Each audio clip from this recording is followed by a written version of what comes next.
అయోధ్యలో రామమందిర ప్రాణ ప్రతిష్ఠ కోసం ఏర్పాట్లు కూడా చాలా చురుకుగా సాగుతున్నాయి. పూజారులు నిర్వహిస్తున్న ప్రత్యేక క్రతువులు రెండో రోజుకు చేరుకున్నాయి.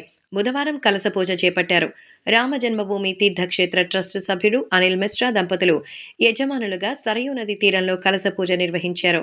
ఈ సందర్భంగా కలశాలను సరయూ నదీ జలాలతో నింపి పూజలు చేశారు. రామ్లల్లా ప్రతిష్టాపన సందర్భంగా ప్రధాన ఆలయ ప్రాంగణంలోకి ఈ కలశాలను తీసుకుని వెళ్తారు. ప్రతిష్టాపన కంటే ముందు ఈ జలాలతో పూజ చేస్తారు. మొత్తం 121 మంది ఆచార్యులు క్రతువులో పాల్గొంటున్నారు. లక్ష్మీకాంత దీక్షిత్ ప్రధాన ఆచార్యుడిగా వ్యవహరిస్తున్నారు.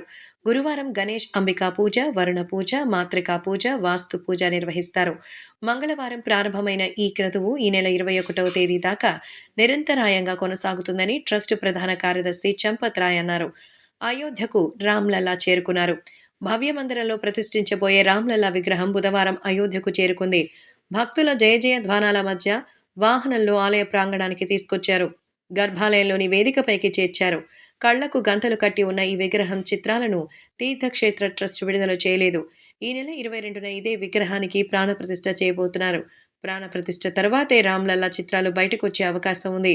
మరోవైపు రామ్లల్లా ప్రతీకాత్మక విగ్రహం బుధవారం ఆలయ ప్రాంగణానికి చేరుకుంది. అయోధ్యలో రామ్లల్లా ప్రతిష్టాపన కోసం హిందువులతో పాటు ఇతర మతాల ప్రజలు సైతం ఆసక్తిగా ఎదురుచూస్తున్నారు. 19 నుంచి 21 వరకు 3 రోజుల పాటు అఖండ పద్ నిర్వహించేందుకు సిక్కు మతస్థులు సిద్ధమవుతున్నారు. అయోధ్యలోని గురుద్వారా బ్రహ్మకుండ్ సాహిబ్లో ఈ కార్యక్రమం నిర్వహించబోతున్నారు. రామాలయ ప్రాణప్రతిష్ఠ సజావుగా జరగాలని ఆకాంక్షిస్తూ అఖండ పద్ నిర్వహించబోతున్నట్టుగా బీజేపీ జాతీయ అధికార ప్రతినిధి ఆర్పీ సింగ్ చెప్పారు. దేశవ్యాప్తంగా వివిధ ప్రాంతాల నుంచి వచ్చే సిక్కులు ఈ కార్యక్రమంలో పాల్గొంటారని తెలియజేశారు. అయోధ్య శ్రీరామునితో సిక్కులకు చారిత్రాత్మక అనుబంధం ఉందని గుర్తు చేశారు. 1510లో గురునానక్ అయోధ్యను దర్శించుకున్నారని గుర్తు చేశారు.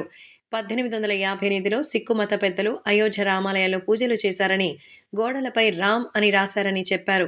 సిక్కు మత ఆచారాలు, సంప్రదాయాలు అఖండ పథ్కు ప్రత్యేక స్థానం ఉంది.